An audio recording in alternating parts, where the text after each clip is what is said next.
ನಾವು ಯಾರಿಗಾದರೂ ಬೆಲೆ ಕೊಡ್ತಾ ಇದ್ದೀವಿ ಅಂದ್ರೆ ಅವರು ಜ್ಞಾನಿಯಾಗಿರಬೇಕು. ಇಡೀ ಭಾರತವನ್ನ ಒಗ್ಗೂಡಿಸಿರುವುದು ಭಕ್ತಿಯ ಆಧಾರದ ಮೇಲೆ. ಭಗವಂತ ಒಬ್ಬನೇ ಸ್ವತಂತ್ರ ತತ್ವ, ಉಳಿದವೆಲ್ಲವೂ ಅಸ್ವತಂತ್ರವಾಗಿರುವಂತವು. ಕೊಡುಗೆ ಅಂದ್ರೆ ಅರ್ಥ ಏನು ಅಂದ್ರೆ ಯಾರಲ್ಲಿ ಏನು ಇರುವುದಿಲ್ಲವೋ ಅದನ್ನು ಕೊಡಬೇಕು. ಭಕ್ತಿಯ ಸಿದ್ಧಾಂತವನ್ನ ಎಲ್ಲರಿಗೂ ತಲುಪುವಂತೆ ಮಾಡಿದವರು ಆಚಾರ್ಯ ಶ್ರೀ ರಾಮಾನುಜಾಚಾರ್ಯರು. ಭಗವಂತ ಬಿಂಬ ಆದ್ರೆ ನಾವೆಲ್ಲ ಪ್ರತಿಬಿಂಬಗಳು. ಇದನ್ನ ದಯವಿಟ್ಟು ನೋಡಿ, ಎಲ್ಲರೂ ನೋಡಿದ್ರೆ ನಿಮಗೆ ಅಹಂ ಬ್ರಹ್ಮಾಸ್ಮಿ ಅರ್ಥ ಆಗ್ಬಿಡುತ್ತೆ. ಈ ಮಂತ್ರವನ್ನ ನೀನು ಬೇರೆಯವರಿಗೆ ಉಪದೇಶಿಸಿದ್ದಾದರೆ ನೀನು ನರಕಕ್ಕೆ ಹೋಗುತ್ತೀಯೇ. ನಮ್ಮ ಪ್ರಪಂಚದ ಅದ್ಭುತ ಅಂದ್ರೆ ನಮ್ಮ ಬೆರಳುಗಳನ್ನು ನೋಡ್ಕೊಳ್ಳಿ. ನಮ್ಮ ಸಮಾಜದಲ್ಲಿ ನಾವು ಯಾರಿಗಾದರೂ ಬೆಲೆ ಕೊಡ್ತಾ ಇದ್ದೀವಿ ಅಂದ್ರೆ ಅವರು ಜ್ಞಾನಿಯಾಗಿರಬೇಕು. ಶ್ರೀ ಶ್ರೀ ಶಂಕರ ಭಗವತ್ಪಾದಾಚಾರ್ಯರು ಹೇಳಿದರು, ಜ್ಞಾನ ವಿಹೀನ ಸರ್ವಮನೇನ. ನಿಮ್ಮ ಹತ್ರ 100 ಕೋಟಿ ಇರಬಹುದು, ನೀವು 1000 ಎಕರೆ ಸರದಾರ ಆಗಿರಬಹುದು, ನಿಮ್ಮಲ್ಲಿ ಕೋಟಿ ಕೋಟಿ ಕೆಜಿ ಚಿನ್ನ ಇರಬಹುದು, ಸರ್ವಮನೇನ ಜ್ಞಾನ ವಿಹೀನ ಸರ್ವಮನೇನ ಮುಕ್ತೋ ನಭವತಿ ಜನ್ಮಶತೇನ. ನೀವು 100 ಜನ್ಮಗಳನ್ನು ಎತ್ತಿರು ನಿಮಗೆ ಮುಕ್ತಿ ಸಿಗಲ್ರಿ. ಜ್ಞಾನಿಗಳಾಗ್ರಿ, ಓದ್ರಿ, ಜಾಣರಾಗ್ರಿ, ಬುದ್ಧಿವಂತರಾಗ್ರಿ. ನೀವು ಜ್ಞಾನಿಗಳಾಗಿದ್ದರಿಂದಲೇ ನಿಮಗೆ ಪರದೇಶಗಳಲ್ಲಿ ಮಾನ್ಯತೆ ಇದೆ. ಈ ಹೊತ್ತಿನ ದಿವಸ ಅಮೆರಿಕಾದಲ್ಲಿ ಹೆಚ್ಚು ಮಂದಿ ಸಾಫ್ಟ್ವೇರ್ ಎಂಜಿನಿಯರ್ಗಳಿದ್ದಾರೆ ಎಂದರೆ, ಕರ್ಜಿಯವರೇ ನಿಮಗೆ ಗೊತ್ತು, ಅದರೊಳಗೆ 75 ಭಾಗ ನಾವೇ ಬ್ರಾಹ್ಮಣರೇ ಜಾಸ್ತಿ ಇರತಕ್ಕಂಥದ್ದು. ಅಮೆರಿಕಾದ ಬುದ್ಧಿಮತ್ತೆಗೆ ಕಾರಣ ಯಾರು? ನೀವು ಹೇಳ್ರಿ. ನೀವು ಶ್ರೀ ಶ್ರೀ ಶಂಕರ ಭಗವತ್ಪಾದಾಚಾರ್ಯರು ನಮಗೆ ಕೊಟ್ಟ ಕೊಡುಗೆ ಏನು ಅನ್ನುವುದು ಪ್ರಧಾನವಾದೀಗ. ತತ್ವಜ್ಞಾನ, ತತ್ವ ಅಂದರೆ ಸತ್ಯ ಅಂತ, ಸತ್ಯವಾಗಿರತಕ್ಕಂಥ ಜ್ಞಾನವನ್ನು ಭಾರತದ ಪುಣ್ಯದಿಂದ 3 ಮಹಾಪುರುಷರು ಕೊಟ್ಟರು. 3 ಮಹಾಪ್ರತಿಭಾಶಾಲಿಗಳಾದ್ದರಿಂದ ಅವರು ಸತ್ಯ ದರ್ಶನ ಮಾಡಿ ದ್ರಷ್ಟಾರರಾಗಿ ಇದೆಯ ಸತ್ಯ ಅಂದರೆ ಅಂತ ಹೇಳಿದರು. ಹೀಗಾಗಿ ಶ್ರೀ ಶ್ರೀ ಶಂಕರ ಭಗವತ್ಪಾದರು ಕೊಟ್ಟ ಕೊಡುಗೆ, ಈ ಪದವನ್ನು ಗಮನಿಸಿ, ಕೊಡುಗೆ. ಕೊಡುಗೆ ಅಂದರೆ ಅರ್ಥ ಏನು ಅಂದರೆ ಯಾರಲ್ಲಿ ಏನು ಇರುವುದಿಲ್ಲವೋ ಅದನ್ನು ಕೊಡಬೇಕು, ಇದ್ದಿದ್ದನ್ನು ಕೊಡೋದಲ್ಲ, ಇರದೇ ಇರುವುದನ್ನು ಕೊಡಬೇಕು. ಆ ಕೊಡುಗೆ ಏನು ಕೊಟ್ಟರು ಶಂಕರ ಭಗವತ್ಪಾದಾಚಾರ್ಯರು? ಇವತ್ತಿನ ದಿವಸ ಪ್ರಪಂಚದ ವಿಜ್ಞಾನ ಜಗತ್ತು, ವಿಶೇಷವಾಗಿ ಭೌತ ವಿಜ್ಞಾನಿಗಳು ಶ್ರೀ ಶ್ರೀ ಶಂಕರ ಭಗವತ್ಪಾದಾಚಾರ್ಯರ ಅದ್ವೈತ ಸಿದ್ಧಾಂತವನ್ನು ಕುರಿತು ಪುಸ್ತಕಗಳನ್ನು ಬರೀತಾರೆ. ಅವರು ಹೇಗೆ ನಮಗೆ ಉಪಕೃತರಾಗಿದ್ದಾರೆ ಎಂದು ದಯವಿಟ್ಟು ಗಮನಿಸಿ. ಈಗ ನಮಗೆ ಭಾರತಕ್ಕೆ ಯಾವ ರೀತಿ ತತ್ವವನ್ನು ಚಿಂತನೆ ಮಾಡಬೇಕು ಅಂತ ಗೊತ್ತಿರಲಿಲ್ಲ. ನಾವು ಮಾತಾಡ್ತಾ ಇದ್ವಿ. ಶ್ರೀ ಶ್ರೀ ಶಂಕರ ಭಗವತ್ಪಾದಾಚಾರ್ಯರ ಹಿಂದೆ ಇದ್ದಂಥ ಶ್ರೀ ಶ್ರೀ ಗೋವಿಂದ ಭಗವತ್ಪಾದಾಚಾರ್ಯರು, ಅವರ ಗುರುಗಳಾಗಿದ್ದಂಥ ಗೌಡಪಾದಾಚಾರ್ಯರು ಎಲ್ಲರೂ ಮಾತಾಡ್ತಾ ಇದ್ರು. ಆದರೆ ಹೇಗೆ ಚಿಂತನೆ ಮಾಡಬೇಕು ಅಂತ ಗೊತ್ತಿರಲಿಲ್ಲ. ಹೀಗಾಗಿ ಶ್ರೀ ಶ್ರೀ ಆಚಾರ್ಯರು ಒಂದು ಸಿದ್ಧಾಂತವನ್ನು ರೂಪಿಸಿದರು. ಅದರ ಹೆಸರೇ ಪ್ರಸ್ಥಾನತ್ರಯ ಅಂತಂತ. ಮೊಟ್ಟ ಮೊದಲ ಬಾರಿಗೆ ಕೇಳಿಸ್ಕೋಬೇಕು ನೀವು, ಇಡೀ ಪ್ರಪಂಚದ ತಾತ್ವಿಕ ಚಿಂತನೆಯಲ್ಲಿ ಮೊಟ್ಟ ಮೊದಲ ಬಾರಿಗೆ ಹೀಗೆ ಯೋಚನೆ ಮಾಡಬೇಕ್ರಿ ಅಂತ ಹೇಳಿ ಬ್ರಹ್ಮಸೂತ್ರಗಳು ಅಂತ ಒಂದು 555 ಸೂತ್ರಗಳಿದೆ. ಮಹಾ ಕಬ್ಬಿಣದ ಕಡಲೆ ಇದು. ಆ ಒಂದೊಂದು ಸೂತ್ರವನ್ನು ನಿಮಗೆ ಅರ್ಥ ಮಾಡಿಸೋಣ ಒಂದು 2 ಗಂಟೆ ಬೇಕಾಗುತ್ತೆ. ಅಂಥ 555 ಸೂತ್ರಗಳಿಗೆ ದಾಖಲು ಮಾಡ್ಕೊಳ್ಳಿ. ಮೊಟ್ಟ ಮೊದಲ ಬಾರಿಗೆ ಭಾಷ್ಯವನ್ನು ಬರೆದರು. ಅದು ಕೊಡುಗೆ, ಮೊಟ್ಟ ಮೊದಲೇ ಬಾರಿ ಬರೆದಿದ್ದು. ಪರವಾಗಿಲ್ಲ, ನೀವೇ ಚಪ್ಪಾಳೆ ಹೊಡಿತಾ ಇದ್ದೀರಿ, ಹೊಡೀರಿ ಅಂತ ಹೇಳದೇ ಇದ್ರು. ಬ್ರಹ್ಮಸೂತ್ರಗಳಿಗೆ ಭಾಷ್ಯವನ್ನು ಬರೆದರು ಮೊಟ್ಟ ಮೊದಲ ಬಾರಿಗೆ. ಎರಡನೆಯದಾಗಿ ಉಪನಿಷತ್ತುಗಳು, 10 ಉಪನಿಷತ್ತುಗಳು, 108 ಇದೆ, 10 ಉಪನಿಷತ್ತುಗಳನ್ನು ಆಯ್ಕೆ ಮಾಡಿಕೊಂಡ್ರು. ಉಪನಿಷತ್ತುಗಳಿಗೆ ಭಾಷ್ಯವನ್ನು ಬರೆದರು ಮೊಟ್ಟ ಮೊದಲನೇ ಬಾರಿಗೆ. ಈ ಇನ್ನೊಂದ್ಸಲ ಚಪ್ಪಾಳೆಗೆ ಸಿದ್ಧ ಆಗಿ ಭಗವದ್ಗೀತೆಗೆ ಮೊಟ್ಟ ಮೊದಲ ಬಾರಿ ಭಾಷ್ಯವನ್ನು ಬರೆದರು. ಇದೇನಿದು? ಇದೊಂದು ಲೋಟ, ಇದ್ರ ಒಳಗೆ ಏನಿದೆ? ಖಾಲಿ ಇಲ್ಲಣ್ಣ ಪೆದ್ದಣ್ಣ, ಗಾಳಿ ಇದೆ, ಖಾಲಿ ಇಲ್ಲ. ಇದರೊಳಗೆ ಆಕಾಶ ಇದೆ, ಹೌದಾ? ಇದರೊಳಗೆ ಆಕಾಶ ಇದೆ. ಇದಕ್ಕೆ ಸಂಸ್ಕೃತದಲ್ಲಿ ಬೇರೆ ಬೇರೆ ಪದಗಳಿದೆ, ಭಾಷೆಯಲ್ಲಿ ಘಟ ಇತ್ಯಾದಿ ಕರೀತಾರೆ. ನಿಮಗೆ ಅರ್ಥ ಆಗಲಿ ಅಂತ ಇದನ್ನು ತೊಗೊಂಡಿದ್ದೀನಿ. ಇದನ್ನು ದಯವಿಟ್ಟು ನೋಡಿ, ಎಲ್ಲರೂ ನೋಡಿದರೆ ನಮಗೆ ಅಹಂ ಬ್ರಹ್ಮಾಸ್ಮಿ ಅರ್ಥ ಆಗಿಬಿಡತ್ತೆ. ಇದು ನಮ್ಮ ದೇಹ, ಇದು ನಮ್ಮ ದೇಹ. ಈ ದೇಹದ ಒಳಗೇನಿದೆ? ಒಳಗೇನಿದೆ? ಆಕಾಶ ಇದೆ. ಹೇಳ್ರಿ, ಈ ದೇಹದ ಒಳಗೆ ಆಕಾಶ ಇದೆ. ಈ ದೇಹ ಬಿದ್ದು ಹೋದರೆ ಈ ಒಳಗೆ ಇರತಕ್ಕಂಥ ಆಕಾಶ ಏನಾಗುತ್ತೆ ನೋಡಿ ಸ್ವಲ್ಪ. ಒಳಗೆ ಆಕಾಶ ಇದೆ, ಈ ದೇಹ ಬಿದ್ದು ಹೋಗ್ತಾ ಇದೆ. ಈಗ ಆ ಒಳಗಿರೋ ಆಕಾಶ ಎಲ್ಲಿ ಹೋಯ್ತು? ಒಳಗೆ ಇದ್ದ ಆಕಾಶ ಎಲ್ಲಿ ಹೋಯ್ತ್ರಿ? ಗೊತ್ತಾಗಿಲ್ವಾ? ನೀವು ಬ್ರಾಹ್ಮಣರಲ್ಲಪ್ಪ. ಈ ಲೋಟದ ಒಳಗೆ ಇದ್ದ ಆಕಾಶ ಎಲ್ಲಿ ಹೋಯಿತು? ಹೊರಗಿರೋ ಆಕಾಶದಲ್ಲಿ ಸೇರಿ ಹೋಯ್ತ್ರಿ. ಲೋಟದ ಹೊರಗೆ ಆಕಾಶ ಇತ್ತು, ಲೋಟದ ಒಳಗೆ ಆಕಾಶ ಇದೆ. ಈ ದೇಹ ಬಿದ್ದು ಹೋದಾಗ, ಮುದುರಿ ಹೋದಾಗ ಒಳಗೆ ಇರತಕ್ಕಂಥ ಆಕಾಶ ಹೊರಗೆ ಇರತಕ್ಕಂಥ ಆಕಾಶದಲ್ಲಿ ಲೀನವಾಯಿತು. ಹೌದಾ? ಹೌದೇನ್ರಿ? ಒಳಗಿರುವುದು ಆತ್ಮ, ಸುತ್ತಲೂ ಇರತಕ್ಕಂಥದ್ದು ಪರಮಾತ್ಮ. ಅಥವಾ ಇನ್ನೂ ಸರಳವಾಗಿ ಒಳಗಿರತಕ್ಕಂಥದ್ದು ಬ್ರಹ್ಮನ್ನಾದರೆ ಹೊರಗಿರತಕ್ಕಂಥದ್ದು ಪರಬ್ರಹ್ಮನ್. ಒಳಗಿರುವ ಬ್ರಹ್ಮನ್ ಹೊರಗಿರುವ ಪರಬ್ರಹ್ಮದಲ್ಲಿ ಸೇರಿ ಹೋಯಿತು. ಆದ್ದರಿಂದ ಒಳಗಿರತಕ್ಕಂಥ ಬ್ರಹ್ಮವೇ ಹೊರಗಿರತಕ್ಕಂಥ ಪರಬ್ರಹ್ಮನ್. ಹೊರಗೆ ಇರತಕ್ಕಂಥ ಸುತ್ತಲೂ ಇರತಕ್ಕಂಥ ಪರಬ್ರಹ್ಮದ ಒಂದು ಎಳೆ ನಮ್ಮ ದೇಹದ ಒಳಗಿದೆ. ಆದ್ದರಿಂದ ನಾನು ಪರಬ್ರಹ್ಮನ್. ಅರ್ಥ ಆಯ್ತಾ? ಒಂದು ವೇಳೆ ರಾಮಾನುಜಾಚಾರ್ಯರು ಏನಾದರೂ ಅವತಾರ ಮಾಡಿಲ್ಲ ಅಂದಿದ್ರೆ ಭಾರತದಲ್ಲಿ ಈ ಮಟ್ಟಿನ ಒಗ್ಗಟ್ಟು ಸಾಧ್ಯವಾಗ್ತಾ ಇರಲಿಲ್ಲ ಮತ್ತು ಭಕ್ತಿ ಸಿದ್ಧಾಂತ ಇಲ್ಲದೆ ಹೋಗಿ ತನ್ನ ಸ್ವತಂತ್ರವನ್ನು ಕಳ್ಕೊಳ್ತಾ ಇತ್ತು. ಇದು ಸತ್ಯ. ಇವತ್ತು ಇಡೀ ಭಾರತವನ್ನ ಒಗ್ಗೂಡಿಸಿರುವುದು ಭಕ್ತಿಯ ಆಧಾರದ ಮೇಲೆ. ಎಷ್ಟೋ ಜನ ಓದಿಲ್ಲ, ಎಷ್ಟೋ ಜನ ವೇದಗಳನ್ನು ತಿಳಿದಿಲ್ಲ, ಎಷ್ಟೋ ಜನ ಶಾಸ್ತ್ರಗಳು ಗೊತ್ತಿಲ್ಲ, ಎಷ್ಟೋ ಜನಕ್ಕೆ ಪುರಾಣಗಳು ಗೊತ್ತಿಲ್ಲ. ಆದರೆ ಅವರಿಗೆಲ್ಲ ಗೊತ್ತಿರೋದು ಒಂದೇ, ಆ ಭಕ್ತಿ. ಈ ಭಕ್ತಿಯ ಸಿದ್ಧಾಂತವನ್ನು ಭಾರತದಲ್ಲಿ ಎಲ್ಲರಿಗೂ ತಲುಪುವಂತೆ ಮಾಡಿದವರು ಆಚಾರ್ಯ ಶ್ರೀ ರಾಮಾನುಜಾಚಾರ್ಯರು. ಅವರಿಲ್ಲದೆ ಹೋಗಿದ್ದಿದ್ರೆ ಇವತ್ತು ಭಾರತದಲ್ಲಿ ಸ್ವತಂತ್ರವನ್ನು ಕೂಡ ಯೋಚನೆ ಮಾಡೋದು ಕಷ್ಟ ಆಗ್ತಿತ್ತು. ನೀವೆಲ್ಲ ನೋಡಿರಬಹುದು, ಪ್ರಪಂಚದ ಎಲ್ಲ ಬೇರೆ ಬೇರೆ ನಾಗರಿಕತೆಗಳು ಬೇರೆ ಬೇರೆ ದಾಳಿಗಳಲ್ಲಿ ನಾಶವಾದವು. ಆದರೆ ಭಾರತದಲ್ಲಿ ಅನೇಕ ದಾಳಿಗಳು ನಡೆದರೂ ಕೂಡ ಭಾರತ ಅದನ್ನು ಎದುರಿಸೋದಕ್ಕೆ ಸಾಧ್ಯವಾಗಿದ್ದು ಈ ಭಕ್ತಿ ಸಿದ್ಧಾಂತದ ಆಧಾರದ ಮೇಲೆ ಅನ್ನೋದನ್ನು ಮರಿಬಾರದು. ಭಕ್ತಿ ಸಿದ್ಧಾಂತ ಇದ್ದಿದ್ದರಿಂದಾನೇ ಕೆಳಗಿನ ಮನುಷ್ಯನಿಂದ ಹಿಡಿದು ಎಲ್ಲ ವರ್ಣಗಳ ಮನುಷ್ಯರ ತನಕ ಒಂದಾಗೋದಕ್ಕೆ ಸಾಧ್ಯವಾಯಿತು. ಇದು ಜ್ಞಾನದ ಪರಂಪರೆಯಲ್ಲಿ, ಭಕ್ತಿಯ ಪರಂಪರೆಯಲ್ಲಿ ಸಾಧ್ಯವಾಗುವಂತಹದ್ದು. ಆಚಾರ್ಯ ಶ್ರೀ ರಾಮಾನುಜರು 1017ರಲ್ಲಿ ಶ್ರೀಪೆರುಂಬೂದೂರಲ್ಲಿ ಹುಟ್ಟಿ ಭಾರತವನ್ನು 3 ಬಾರಿ ಸಂಚರಿಸಿ ಕಾಶ್ಮೀರಕ್ಕೆ ಹೋಗಿ ಅಲ್ಲಿ ವಿದ್ವಾಂಸರನ್ನು ಜಯಿಸಿ ಸರಸ್ವತಿಯಿಂದಲೇ ಪ್ರೀತಿಪಾತ್ರವಾದಂತಹ ಶ್ರೀಭಾಷ್ಯಕಾರ ಅನ್ನುವಂತಹ ಹೆಸರನ್ನು ತಗೊಂಡು ಮರಳಿ ಬಂದವರು ಶ್ರೀರಾಮಾನುಜಾಚಾರ್ಯರು. ಶ್ರೀರಾಮಾನುಜಾಚಾರ್ಯರು 120 ವರ್ಷಗಳ ಕಾಲ ಈ ಭೂಮಿಯಲ್ಲಿ ಭೌತಿಕ ಶರೀರದಲ್ಲಿದ್ದರು. ಅಷ್ಟೇ ಅಲ್ಲ, 9 ಗ್ರಂಥಗಳನ್ನು ರಚಿಸಿದ್ರು. 9 ಗ್ರಂಥಗಳಲ್ಲಿ ಪ್ರಸ್ಥಾನತ್ರಯ ಅನ್ನೋದನ್ನು ಈಗಾಗಲೇ ಪಾವಗಡ ಪ್ರಕಾಶರಾಯರು ಉಲ್ಲೇಖ ಮಾಡಿದ್ರು. ಆ ಪ್ರಸ್ಥಾನತ್ರಯಗಳಿಗೆ ಭಾಷ್ಯವನ್ನು ಬರೆದರು.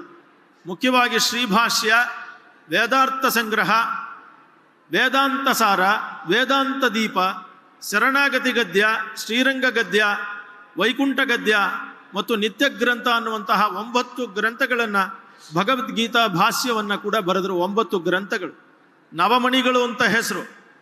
ರಾಮಾನುಜಾಚಾರ್ಯರು ಕರ್ನಾಟಕಕ್ಕೆ ಬಂದ ನಂತರ ಕರ್ನಾಟಕದ ಎಲ್ಲ ರಾಜಮನೆತನಗಳು, ಹೊಯ್ಸಳರು, ವಿಜಯನಗರದ ಅರಸರು, ಇವತ್ತಿಗೆ ಮೈಸೂರು ಅರಸರು ರಾಮಾನುಜರ ಸತ್ಸಂಪ್ರದಾಯವನ್ನೇ ತಮ್ಮ ಗುರು ಮನೆತನದ ಸಂಪ್ರದಾಯವನ್ನಾಗಿಟ್ಕೊಂಡ್ರು.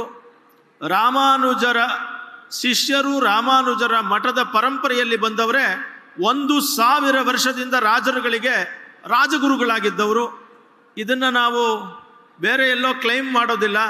ಎಲ್ಲ ಶಾಸನಗಳಲ್ಲಿ ಗಮನಿಸ್ಬೋದು ನೀವು. ಹೊಯ್ಸಳರ ವಿಷ್ಣುವರ್ಧನ ಶಾಸನ 1117, ಅಲ್ಲೇ ಅವರೇ ಹೇಳ್ತಾರೆ, ಶ್ರೀವೈಷ್ಣವ ಬ್ರಾಹ್ಮಣರಿಗಾಗಿ ಆ ಬೇಲೂರು ಕೇಶವ ದೇವಾಲಯವನ್ನು ಕಟ್ಟಿದ್ದನ್ನು ಸ್ಮರಿಸ್ತಾರೆ. ಹೀಗೆ ಹೊಯ್ಸಳರಿಗೆ, ವಿಜಯನಗರದ ಅರಸರಿಗೆ, ಮೈಸೂರು ಅರಸರಿಗೆ ಇಂದಿಗೂ ಕೂಡ ಗುರುಗಳಾಗಿರುವುದು ಇದೇ ರಾಮಾನುಜ ಪರಂಪರೆಯ ಗುರುಗಳು ಅನ್ನೋದನ್ನು ಮರಿಬಾರದು. 1000 ವರ್ಷದಿಂದ ರಾಜರುಗಳಿಗೆ ಬೋಧನೆ ಮಾಡಿದಂತಹ ಧರ್ಮ ಶ್ರೀವೈಷ್ಣವ ಶ್ರೀರಾಮಾನುಜ ಸಿದ್ಧಾಂತ, ಭಕ್ತಿ ಸಿದ್ಧಾಂತ. ರಾಮಾನುಜರು ಸನಾತನ ಧರ್ಮಕ್ಕೆ ಕೊಟ್ಟ ಕೊಡುಗೆಗಳು ಅಪಾರ. ಅವುಗಳಲ್ಲಿ ಮೊದಲನೇದಾಗಿ ನಾನು ಹೇಳೋದಾದರೆ ರಾಮಾನುಜರ ಸಮಾನತೆಯ ವಾದ. ರಾಮಾನುಜರು 18 ಬಾರಿ ತಮ್ಮ ಗುರುಗಳ ಬಳಿಗೆ ಹೋದರು. 18 ಬಾರಿಯೂ ಗುರುಗಳು ಮಂತ್ರೋಪದೇಶವನ್ನು ಮಾಡಲೇ ಇಲ್ಲ. ಕಡೆಗೆ ಛಲಬಿಡದ ತ್ರಿವಿಕ್ರಮನಂತೆ ಹೋಗ್ತಾ ಇದ್ದಂತಹ ರಾಮಾನುಜರಿಗೆ 18ನೆಯ ಬಾರಿಯ ನಂತರ ಮಂತ್ರೋಪದೇಶವನ್ನು ನೀಡಿದರು. ಮಂತ್ರೋಪದೇಶವನ್ನು ನೀಡಿ ಗುರುಗಳು ಹೇಳಿದ್ರು, ಒಂದು ವೇಳೆ ಈ ಮಂತ್ರವನ್ನು ನೀನು ಬೇರೆಯವರಿಗೆ ಉಪದೇಶಿಸಿದ್ದಾದರೆ ನೀನು ನರಕಕ್ಕೆ ಹೋಗುತ್ತೀಯೇ. ರಾಮಾನುಜರು ಕೇಳಿದ್ರು, ಈ ಮಂತ್ರವನ್ನು ಉಪದೇಶ ಮಾಡಿಕೊಂಡ ನಂತರ ನಾನು ಜಪ ಮಾಡುವುದರಿಂದ ನನಗೆ ಏನು ಪ್ರಯೋಜನ? ನೀನು ಖಂಡಿತವಾಗಿಯೂ ವೈಕುಂಠಕ್ಕೆ, ಮೋಕ್ಷಕ್ಕೆ ಹೋಗುತ್ತೀಯೇ. ಹಾಡುಗಬ್ಬಗಳ ಸಂಕಲನ ಇದೆ. ಮೊದಲನೇದು ನಖಸ್ತುತಿ ಅಂತ ಕರಿತೇವೆ, ನರಸಿಂಹ ನಖಸ್ತುತಿ ಅಂತ. ಯಾರಾದರೂ ವಾಯುಸ್ತುತಿಯನ್ನು ಚೆನ್ನಾಗಿ ಓದ್ಕೊಂಡಿದ್ರೆ ಅದು ಅರ್ಥ ಆಗುತ್ತೆ. ಅವ್ರ ಶಿಷ್ಯರಾದಂಥ ತ್ರಿವಿಕ್ರಮ ಪಂಡಿತಾಚಾರ್ಯರು ಒಂದ್ಸಲ ಮಧ್ವಾಚಾರ್ಯರ ಪೂಜೆ ಮಾಡೋದನ್ನು ನೋಡಿದಾಗ ಅವರ 3 ಅವತಾರಗಳು ಕಂಡುವಂತೆ ಬೆರಗಾಗಿ ಒಂದು ಸ್ತುತಿಯನ್ನು ಬರೆದರು, ವಾಯುಸ್ತುತಿ ಅಂತ ಬರೆದರು. ಅದನ್ನು ಗುರುಗಳಿಗೆ ತೋರಿಸಿದರು. ಇಲ್ಲಿ ಒಂದು ಮಾತು ಹೇಳಬೇಕು, ಗುರುಗಳಂದರೆ ಹೇಗಿರ್ತಾರೆ ಅಂದರೆ ಬರೀ ಜ್ಞಾನ ಒಂದೇ ಅಲ್ಲ, ಅದು ಕರುಣೆಯ ಕಡಲು ಅಂತ. ಆ ತೋರಿಸಿದಾಗ ಹೇಳಿದ್ರಂತೆ, ಅಯ್ಯಪ್ಪ ನನ್ನ ಬಗ್ಗೆ ಬರೆದಿದ್ಯಪ್ಪ ನೀನು, ಗುರುಗಳ ಬಗ್ಗೆ ಬರೆದಿದ್ಯಾ, ಅದರ ಹರಿ ಬಗ್ಗೆ ಬರೀಲಾರದೆ ಗುರು ಬಗ್ಗೆ ಬರೀಬಾರ್ದು ಅಂತ ಹೇಳಿ ಒಂದು ಶ್ಲೋಕವನ್ನು ಕಟ್ತಾರೆ. ಅದು ನಖಸ್ತುತಿ ಅಂತ. ಈಗಾದರೂ ವಾಯುಸ್ತುತಿ ಹೇಳಬೇಕಾದ್ರೆ ನಖಸ್ತುತಿ ಹೇಳಿಯೇ ಶುರು ಮಾಡಬೇಕು.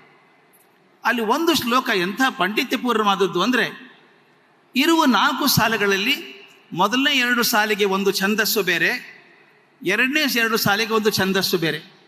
ಎಂಥ ಅದ್ಭುತ ಅದು. ಪಾಂತ್ವಸ್ಮಾನ್ ಪುರಹೂತ ವೈರಿ ಬಲವನ್ ಅಂತ ಶುರು ಆಗುವಂಥ ಶ್ಲೋಕ ಮೊದಲಿನ 2 ಶಾಲುಗಳಿಗೆ ಬಹಳ ಅದ್ಭುತವಾದಂತಹದ್ದು. ಶಾರ್ದೂಲ ವಿಕ್ರೀಡಿತ ವೃತ್ತ ಅಂತ. ಶಾರ್ದೂಲ ವಿಕ್ರೀಡಿತ ಯಾಕೆ ಹಾಕಬೇಕು ಅಂದರೆ, ನರಸಿಂಹನ ನಖ ಅಂದಾಗ ಪಿಸುಮಾತಲ್ಲಿ ಹೇಳೋಕ್ಕಾಗಲ್ಲ, ಅದನ್ನು ಗಟ್ಟಿಯಾಗಿ ಹೇಳಬೇಕಾಗತ್ತೆ. ಅದು ಸಿಂಹ ಬಂದಂಗೆ ಬರಬೇಕು, ಅದು ಸಿಂಹದ ಓಟ, ಅದು ಜೋರಾಗಿ ಬರಬೇಕು. ಮುಂದಿನ 2 ಸಾಲು ಸೃಗ್ಧರ ಅಂತ, ಸೃಗ್ಧರ ಛಂದಸ್ಸಲ್ಲಿ ಬರೆದ್ರು. ಯಾಕೆ ಹಿಂಗೆ ಮಾಡಿದರು? ಯಾಕಂದರೆ ತ್ರಿವಿಕ್ರಮ ಪಂಡಿತಾಚಾರ್ಯರು ಬರೆದಂಥ ವಾಯುಸ್ತುತಿ ಇರೋದು ಸೃಗ್ಧರ ಛಂದಸ್ಸಲ್ಲಿದೆ. ತಾನು ಬರೆದದ್ದು ಬೇರೆ ಛಂದಸ್ಸು, ಶಿಷ್ಯ ಬರೆದದ್ದು ಬೇರೆ ಆಗಬಾರದು ಅಂತ ಹೇಳಿ ಮೊದಲಿನ 2 ಸಾಲುಗಳನ್ನು ಶಾರ್ದೂಲ ವಿಕ್ರೀಡಿತ ವೃತ್ತದಲ್ಲಿ, ಕಡೆ 2 ಸಾಲುಗಳನ್ನ ಸೃಗ್ಧರ ಬರೆದು ಮುಂದೆ ವಾಯುಸ್ತುತಿಗೆ ಪೀಠಿಕೆ ಆಗಿ ಹೋಗಿ ಬರೆದಿದ್ದಾರೆ. ತಾವು ಗಮನಿಸಬೇಕು, ಆ ಮಾತಿನ ಲಯನೇ ಬದಲಾಗುವಂಥದ್ದು. ಪಾಂತ್ವಸ್ಮಾನ್ ಪುರಹೂತ ವೈರಿ ಬಲವನ್ ಮಾತಂಗ ಮತ್ಯದ್ಘಟ ಕುಂಭೋಚಾದ್ರಿ ವಿಪಾಟನಾಧಿಕ ಪಟೋ ಪ್ರತ್ಯೇಕ ವಜ್ರಾಯಿತ. ಇದು ಶಾರ್ದೂಲ ವಿಕ್ರೀಡಿತ. ಮುಂದೆ ತಕ್ಷಣ ಬದಲಾಗುವಂಥದ್ದು ಶ್ರೀಮತ್ ಕಂಠೀರವಾಸ್ಯ ಪ್ರತತ ಸುನಕರಾಧಾರಿತ ರಾತಿ ದೂರ ಪ್ರಧ್ವಸ್ತ್ವದ್ವಾಂತ ಶಾಂತ ಪ್ರವಿತತ ಮನಸ ಭಾವಿತ ನಾಕಿ ವೃಂದೈ ಅಥವಾ ಭೂರಿ ಭಾಗ 2 ಪಾಠ ಇದೆ. ಚಲನೆನೇ ಬೇರೆ ಆಗ್ಬಿಡುತ್ತಲ್ಲಪ್ಪ ಬರೀಬೇಕಾದ್ರೆ ಎಂಥದ್ದು. ಯಾಕೆ ಬರೋದ್ರು ಅಂದರೆ, ಶಿಷ್ಯ ಬರೆದು ಸೃಗ್ಧರಾದಲ್ಲಿ, ವಾಯುಸ್ತುತಿ ಬರೋದೇ ಸೃಗ್ಧರಾದಲ್ಲಿ. ಎಷ್ಟು ಚಂದ ಅದು.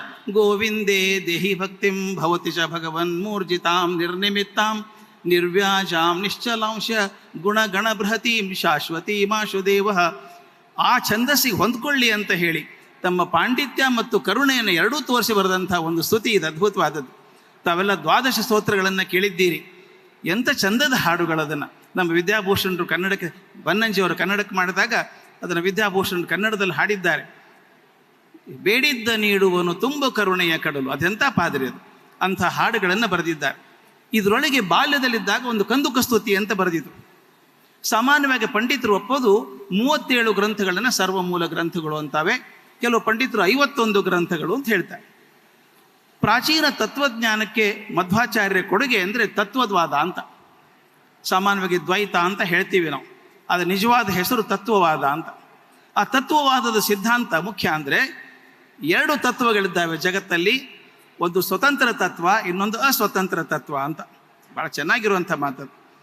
ಭಗವಂತ ಒಬ್ಬನೇ ಸ್ವತಂತ್ರ ತತ್ವ, ಸ್ವತಂತ್ರನಾಗಿರೋ ಭಗವಂತ ಮಾತ್ರ, ಉಳಿದವೆಲ್ಲವೂ ಅಸ್ವತಂತ್ರವಾಗಿರುವಂಥವು ಅಂತ. ಅಂದರೆ ಇಡೀ ಜಗತ್ತೇನಿದೆಯೋ, ಅವನ ಸೃಷ್ಟಿ ಏನಿದೆಯೋ ಅಸ್ವತಂತ್ರವಾದದ್ದು, ಅವನು ಹೇಳಿದ ಹಾಗೆ ನಡೆಯುವಂಥದ್ದು ಅಂತ. ದೇವರು ಒಬ್ಬನೇ, ದೇವತೆಗಳು ಅನೇಕ ಅಂತ ಹೇಳ್ತಾರೆ. ದೇವತೆಗಳು ಹೇಗಾದರು? ಅವರೆಲ್ಲ ಜೀವಿಗಳೇ ಭಗವತ್ ಸಾಕ್ಷಾರದಿಂದ, ಸಾಧ್ಯತೆಯಿಂದ, ಸಾಧನೆಯಿಂದ ಸಾಕ್ಷಾತ್ಕಾರ ಮಾಡಿಕೊಂಡು ಗುರುಗಳಾಗಿ ನಿಂತಂಥವರು ಅಂತ. ಮುಖ್ಯವಾದ ಸಿದ್ಧಾಂತ ಮಧ್ವ ಸಿದ್ಧಾಂತದಲ್ಲಿ ಬರೋದು ಅಂದರೆ ಭಗವಂತ ಬಿಂಬ ಆದರೆ ನಾವೆಲ್ಲ ಪ್ರತಿಬಿಂಬಗಳು ಅಂತ. ಬಿಂಬ ಒಂದೇ, ಬಿಂಬಕ್ಕೆ ಅದರದೇ ಒಂದು ರೂಪ ವ್ಯಕ್ತಿತ್ವ ಇದೆ, ಪ್ರತಿಬಿಂಬಕ್ಕಿಲ್ಲ. ನಾನು ನಿಂತ್ಕೊಂಡಾಗ 100 ಕಡೆ ಕ್ಯಾಮ್ರಾ ಇಟ್ಟು 100 ಫೋಟೋ ತೆಗೆದ್ರೆ ಅವೆಲ್ಲ ಪ್ರತಿಬಿಂಬಗಳು. ಅಲ್ಲೆಲ್ಲ ಕಡೆ ಬೇರೆ ಬೇರೆಯಾಗೆ ಕಾಣಿಸ್ತೇನೆ ನಾನು, ಆದರೆ ನಾನಿರೋದೊಬ್ಬನೇ. ಬಿಂಬ ಸತ್ಯವಾದದ್ದು, ಇದು ಆದದ್ದಲ್ಲ.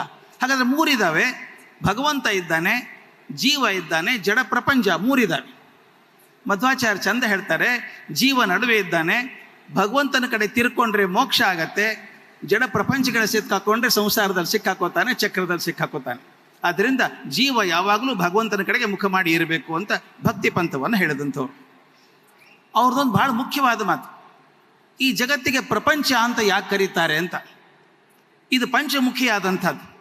ಪಂಚಭೂತಗಳು, ಪಂಚ ತನ್ಮಾತ್ರೆಗಳು, ಪಂಚಕೋಶಗಳು, ಪಂಚೇಂದ್ರಿಯಗಳು, ಇವೆಲ್ಲದರಿಂದ ಆದದ್ರಿಂದ ಅದು ಪ್ರಪಂಚ, 5ರಿಂದ ಆದಂಥದ್ದು. ಈ ಪಂಚೀಕೃತ ಪ್ರಪಂಚದೊಳಗೆ ಪ್ರಾಣತತ್ವ 5 ರೂಪದಲ್ಲಿದೆ ಅಂತ ಅವ್ರ ಸಿದ್ಧಾಂತ. ಪ್ರಾಣ, ಅಪಾನ, ವ್ಯಾನ, ಉದಾನ, ಸಮಾನ.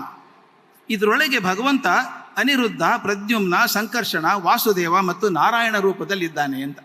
ಇದರಿಂದ ಏನಾಯಿತು? ಹಾಗಾದರೆ ಪ್ರಪಂಚದಲ್ಲಿ ಪಂಚಭೇದಗಳಿದ್ದಾವೆ ಅಂತ. ಪಂಚಭೇದಗಳಿದ್ದಾವೆ. ಜಡಗಳ ನಡುವೆ ಭೇದ. ತಾವು ಗಮನಿಸಬಹುದು, 2 ಜಡ ವಸ್ತುಗಳ ನಡುವೆ ಹೋಲಿಕೆ ಇಲ್ಲ. ಒಂದೇ ಮರದ ಎಲೆಗಳನ್ನು ತೊಗೊಂಡ್ರು ಬೇರೆ ಬೇರೆ ಇರ್ತವೆ. ಜಡಗಳಲ್ಲಿ ವ್ಯತ್ಯಾಸ ಇದೆ, ಜಡ ಜೀವರಲ್ಲಿ ವ್ಯತ್ಯಾಸ ಇದೆ, ಜಡ ಪರಮಾತ್ಮನಲ್ಲಿ ವ್ಯತ್ಯಾಸ ಇದೆ, ಜೀವರಲ್ಲಿ ವ್ಯತ್ಯಾಸ ಇದೆ.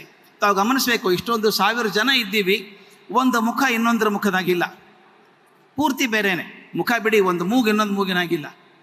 800 ಕೋಟಿ ಜನ ಇದ್ದಾರೆ ಪ್ರಪಂಚದಲ್ಲಿ. 800 ಕೋಟಿ ಜನ ಒಬ್ಬರ ಹಾಗೆ ಇನ್ನೊಬ್ಬರಿಲ್ಲ.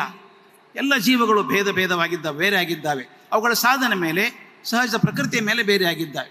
ಅದನ್ನು ಹೇಳ್ತಾರೆ, ಈ ಭೇದ ಬಂದಿರೋದು ಕಾರಣ ಇಷ್ಟೇ. ಇದನ್ನು ತತ್ವ 2 ವಿಶಿಷ್ಟವಾದ ಅಂತ. ಒಂದು ವ್ಯಕ್ತಿ ವಿಶಿಷ್ಟವಾದ, ಸ್ವಭಾವ ವಿಶುದ್ಧವಾದ ಅಂತ. ಒಂದು ವಸ್ತುವಿನಂತೆ ಮತ್ತೊಂದು ವಸ್ತು ಇಲ್ಲ, ಒಂದು ಮನುಷ್ಯನಾಗಿ ಇನ್ನೊಬ್ಬ ಮನುಷ್ಯ ಇಲ್ಲ ಅಂತ ಹೇಳಿದ್ನಲ್ಲ, ಇದನ್ನು ಪ್ರಪಂಚ ಒಪ್ತದೆ. ಇವತ್ತಿಗಾದ್ರೂ ನೋಡಿ, ನಮ್ಮ ಪ್ರಪಂಚದ ಅದ್ಭುತ ಅಂದರೆ ನಮ್ಮ ಬೆರಳುಗಳನ್ನು ನೋಡ್ಕೊಳ್ಳಿ. ಮೇಲೆ ಕೈಯಲ್ಲಿ ನಮ್ಮ ಗೆರೆಗಳಿದ್ದಾವೆ, ಬೆರಳಿನ ತುದಿಗೆ ಫಿಂಗರ್ ಪ್ರಿಂಟ್ ಅಂತ ಕರಿತೇವೆ. ಈಗಾದರೂ ಬ್ಯಾಂಕಲ್ಲಿ ನಮ್ಮ ಸಿಗ್ನೇಚರ್ ನಂಬಲ್ಲ, ಅವರು ಹೆಬ್ಬೆಟ್ಟೆ ನಂಬುತ್ತಾರೆ. ಯಾಕಂದರೆ ಇದನ್ನು ಬದಲಾಯಿಸೋಕ್ಕಾಗಲ್ಲ. 800 ಕೋಟಿ ಜನದಲ್ಲಿ ನನ್ನ ಹೆಬ್ಬೆರಳಿನ ಗುರುತು ಇನ್ನು ಯಾರಿಗೂ ಹೊಂದಲ್ಲ. ಅದು ಇಷ್ಟು ವಿಶಿಷ್ಟವಾಗಿ ಇದ್ದೇವೆ ಜಗತ್ತು ನಾವು. ಮನುಷ್ಯಗಳೆಲ್ಲ ಭೇದ ಇದೆ ಅಂತ. ಮತ್ತು ಮುಖ್ಯವಾಗಿ ಹೇಳಬೇಕಾದದ್ದು, ಮಧ್ವಾಚಾರ್ಯ ಹೇಳ್ತಾರೆ, ಪ್ರತಿಯೊಬ್ಬರಿಗೂ ಅವನದೇ ಆದಂಥ ಒಂದು ವ್ಯಕ್ತಿತ್ವ ಇದೆ. ಆ ವ್ಯಕ್ತಿತ್ವ ಸಾಧಿಸಿಕೊಂಡಾಗ ಅದು ಮುಕ್ತಿ ಸಾಧ್ಯತೆ ಆಗ್ತದೆ ಅಂತ. ಒಂದು ಕಲ್ಪನೆ ಮಾಡಿ ಹೇಳ್ತಾರೆ, ಎಷ್ಟು ಚಂದದ ಎಕ್ಸಾಂಪಲ್ ಕೊಡ್ತಾರೆ ಅಂದರೆ, ಒಂದು ಸಣ್ಣ ಚಂಬಿದೆ, ಒಂದು ಕೊಡ ಇದೆ, ಒಂದು ಕೆರೆ ಇದೆ, ಒಂದು ಸಮುದ್ರ ಇದೆ. ಸಮುದ್ರ ಯಾವಾಗಲೂ ತುಂಬಿಕೊಂಡೇ ಇರುತ್ತೆ. ನಾವು ಅಂತೀವಿ ಕೆರೆ ಒಣಗಿ ಹೋಗಿತ್ತು, ತುಂಬಿಕೊಂಡ್ತು ಅಂತೀವಿ. ಕೆರೆ ಪೂರ್ಣವಾಗಿ ತುಂಬಿಕೊಂಡಿದೆ ಅಂತೀವಿ. ಕೊಡ ಖಾಲಿ ಇತ್ತು, ನೀರು ತುಂಬಿಕೊಂಡಿದ್ವಿ, ಕೊಡ ತುಂಬಿದೆ ಅಂತೀವಿ. ಲೋಟ ತುಂಬಿದೆ ಅಂತೀವಿ. ಪ್ರತಿಯೊಂದು ಪೂರ್ಣ. ಸಮುದ್ರ ಪೂರ್ಣ, ಕೆರೆ ಪೂರ್ಣ, ಪಾತ್ರೆ ಪೂರ್ಣ, ಕೊಡ ಪೂರ್ಣ. ಆದರೆ ಪೂರ್ಣತೆಯಲ್ಲಿ ವೈವಿಧ್ಯ ಪೂರ್ಣ ಇದೆ, ಯಾವುದೂ ಸಮಲ್ಲ. ಗಾತ್ರ ಬೇರೆ, ಸಮುದ್ರದ ಪೂರ್ಣವೇ ಬೇರೆ, ಚಂಬಿನ ಪೂರ್ಣವೇ ಬೇರೆ.